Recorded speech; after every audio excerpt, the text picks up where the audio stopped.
Hello दोस्तों, स्वागत है आपका हमारे चैनल के सुपर मोटिवेशन में। जो कहानी बताने वाली हूँ वो आपकी पूरी जिंदगी को बदल कर रख देगी। बस करना है इसमें दी गई शिक्षाओं को अपने जीवन में उतार देना। आज के दौर में जितने भी नौजवान हैं, इतना स्ट्रेस रहता है कि ना तो किसी भी काम में मन लगता है और फ्रस्ट्रेटेड होकर घूमते हैं। किसी का गुस्सा किसी और पर निकाल देते हैं और यही रीज़न है कि बहुत सारी रिलेशनशिप टूट जाती हैं। चलो शुरू करते हैं। आई होप आपको ये वीडियो पसंद आए।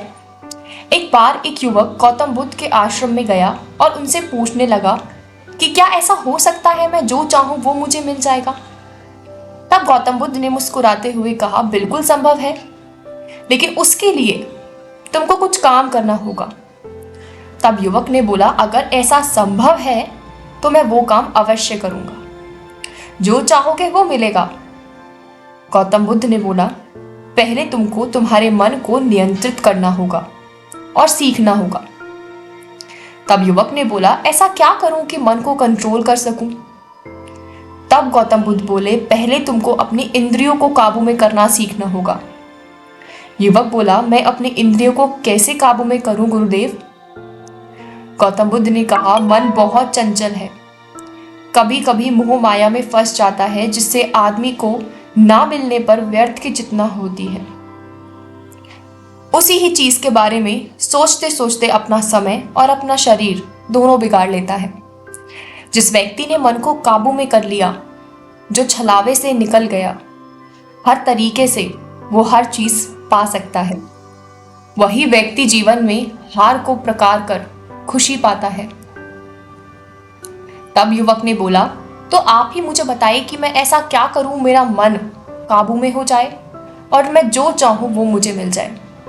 तब गौतम बुद्ध ने बोला कि सामने जो पहाड़ है उसके नीचे जाकर 1 महीने तक बैठ जाओ और वहां बैठकर रोज 2 घंटे मौन हो जाओ और ध्यान लगाओ।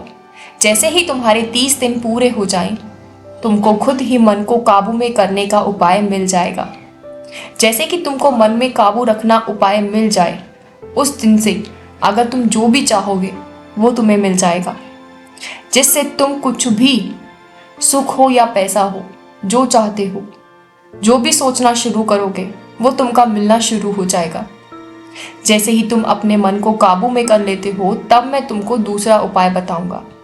गौतम बुद्ध ने कहा, जाओ और पहले के कार्य करो। मुस्कुराते हुए युवक ने बोला कि गौतम बुद्ध ने मुझे इतना आसान काम कैसे दे दिया। उस पहाड़ के नीचे जाकर बैठ के मौन करना मैं 1 महीना क्या 1 साल तक कर सकता हूँ। तब गौतम बुद्ध ने बोला, ठीक है, पहले 30 दिन ध्यान लगाकर उस पहाड़ के नीचे बैठ जाओ।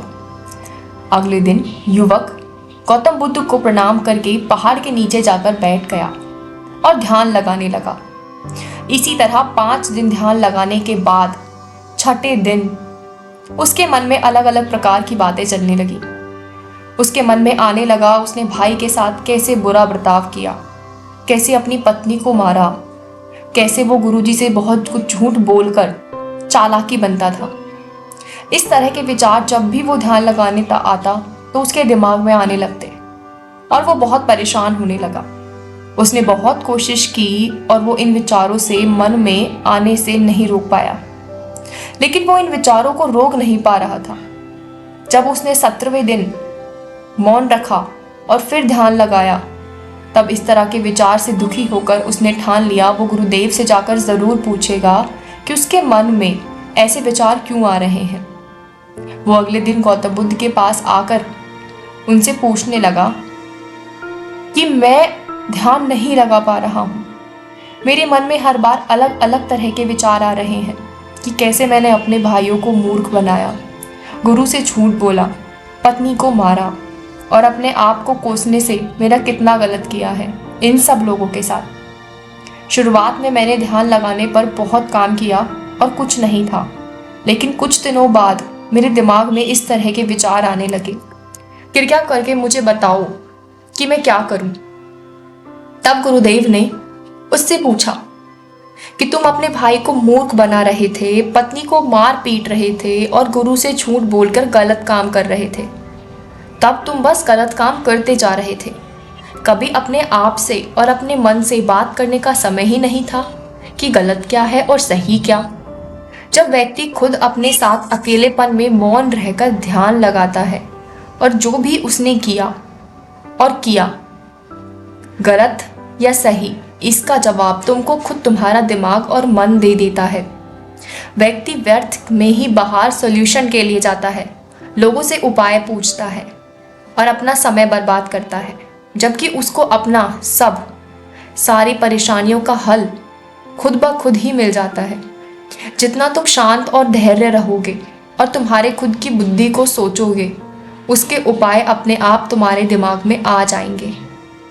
और जो तुमने गलतियां अपने भूतकाल में की, वो भी ध्यान लगाकर तुमको एहसास होगा और उन गलतियों को सुधार कर तुम अपने भविष्य को बेहतर कर सकते हो। ध्यान लगाने पर तुम्हारी बुद्धि किसी भी डिसीजन को, किसी भी परेशानी को सॉल्व करने में सक्षम होती है।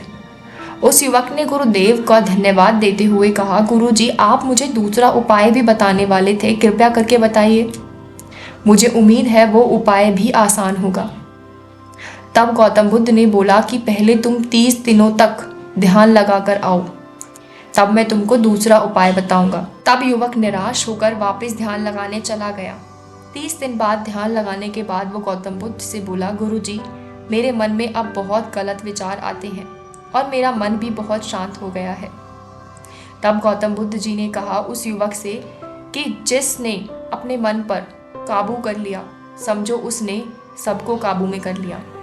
उसको सब कुछ मिलना संभव है, जो वो चाहता है, जो वो सोचता है, और उसको वो सब मिलने लगता है क्योंकि उसकी बुद्धि उसको वो हर उपाय बताती है जो वो चाहता है। इस तरह से वो बहुत आसानी से सब कुछ प्राप्त कर सकता है, क्योंकि मन के हारे हार है और मन के जीते जीत। क्योंकि जल्दबाजी में वो उल्टे सीधे फैसले लेता है और कहीं भी सफलता नहीं मिलती। इसीलिए पहले खुद अपने आप से पूछो कि वो जो कर रहे हो वो ठीक है। जब तुम्हारी अंतर आत्मा तुमको जवाब दे दे तो वो खुद ब खुद तुम्हें सही रास्ते दिखाने लगती है, तुमको गलत मार्ग दिखाना ही बंद कर देती है और तुम्हें सफलता अपने आप मिलना शुरू हो जाती है। तो सबसे पहले सफलता का राज यही है, अपने मन को काबू में करो, अपने मन की ताकत को समझो, क्योंकि जितना आपका मन शांत रहेगा, आप किसी भी परेशानी को हल करने में खुद ब खुद सक्षम हो जाएंगे। आशा करती हूँ गौतम बुद्ध की ये कहानी आपको समझ आए और अपने जीवन में एक बार ज़रूर उतार कर देखिए। अपने मन को अपने वश में करके देखिए, आपको सफलता ज़रूर मिलेगी। Thank you so much for watching this video. I hope you like this video. Please like, share, comment and subscribe my channel.